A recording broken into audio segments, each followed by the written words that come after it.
Avant de mettre en place notre premier modèle de machine learning, il va falloir réaliser quelques pré-traitements sur les données. Je vous rassure, ça ne va pas être long, on va simplement venir faire quelques petites manipulations afin de préparer les données pour la modélisation. Et on va commencer par faire une modification toute simple. Alors, je vais ouvrir le jeu de données, donc j'ouvre le jeu de données data et pas data 2.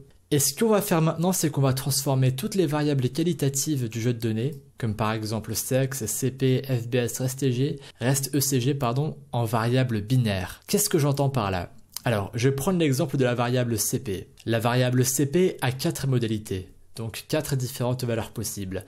On a angine stable, asymptomatique, autre douleur et angine instable. Et puisqu'on a 4 modalités, on va chercher à créer 4 nouvelles colonnes où on aura d'abord une colonne où on aura pour chaque ligne la valeur 1 si le patient a une angine stable et 0 sinon. Puis une autre colonne où on aura la valeur 1 si le patient est asymptomatique, 0 sinon. Puis une troisième colonne où on aura la valeur 1 si le patient a d'autres douleurs ou 0 sinon.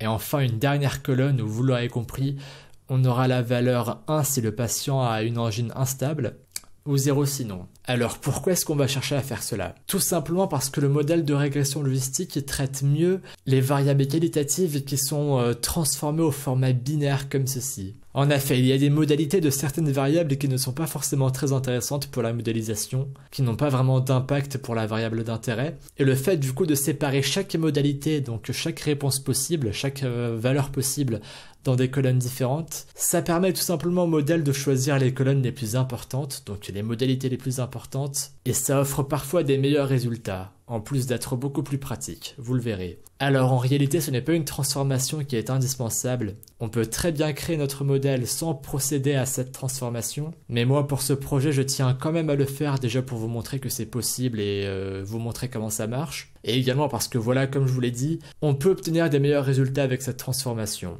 Et puis de toute façon, vous verrez, c'est quelque chose de très simple à faire. Et on va faire ça tout de suite. Donc je vais venir fermer cette fenêtre. Et du coup, on va créer un tout nouveau jeu de données. Enfin, en réalité, on va venir copier ce jeu de données data. On fera une copie intitulée data 3 pour être logique. Et on fera nos transformations là-dessus. Du coup, on va venir créer le jeu de données data 3 comme ceci. On va taper égal et on va utiliser une fonction de la librairie pandas. Donc on va taper pd, point, et la fonction est getDummies. Donc à titre d'information, chez les anglophones, les variables binaires sont souvent appelées les variables dummies, d'où le nom de la fonction. Voilà, on va ouvrir des parenthèses et là on va spécifier le jeu de données que l'on souhaite transformer, donc data tout simplement. Voilà, et on va aussi venir ajouter un paramètre drop-first est égal à true. On exécute la ligne et là on peut voir déjà qu'on est passé de 14 colonnes à 21 colonnes. Donc il y a des colonnes qui ont été ajoutées. On ouvre le jeu de données et voici du coup ce que l'on obtient.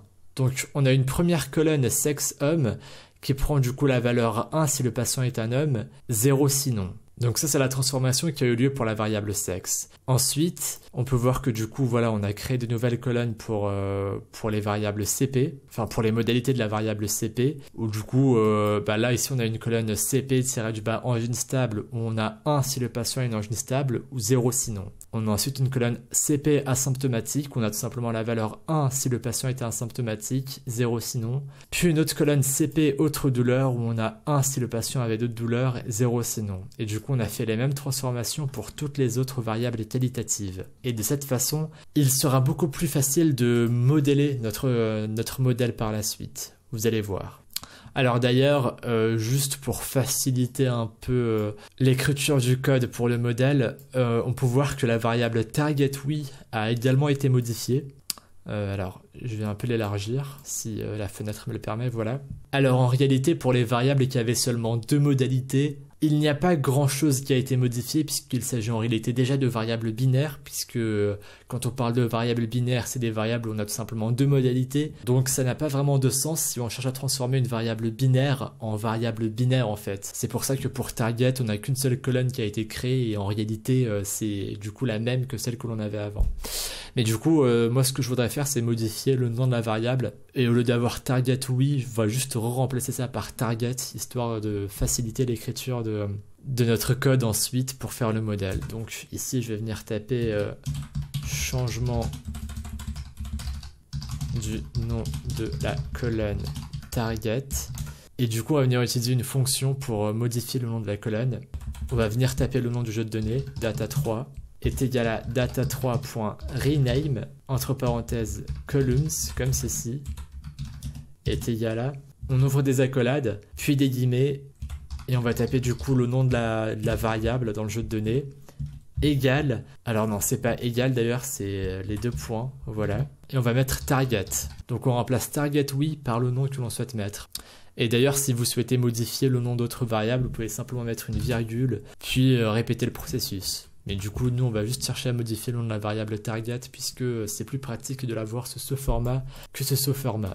Très bien. Je sauvegarde, je vais tout réexécuter de A à Z, voilà, histoire de s'assurer qu'on n'ait aucune erreur. Très bien, on n'a pas eu d'erreur. Et on peut venir du coup consulter le jeu de données Data3 pour voir si du coup notre modification a bien été prise en compte, et du coup c'est bien le cas, voilà. D'ailleurs, si jamais, on peut également afficher les résultats dans la console, enfin les résultats, on peut afficher un extrait du jeu de données dans la console en faisant data3.head, comme ceci. Voilà, du coup le nom de la variable target a bien été remplacé. Très bien. Voilà. C'était donc notre première transformation du jeu de données. Dans la prochaine vidéo, on verra une autre transformation qui est nécessaire avant de mettre en place le modèle de machine learning.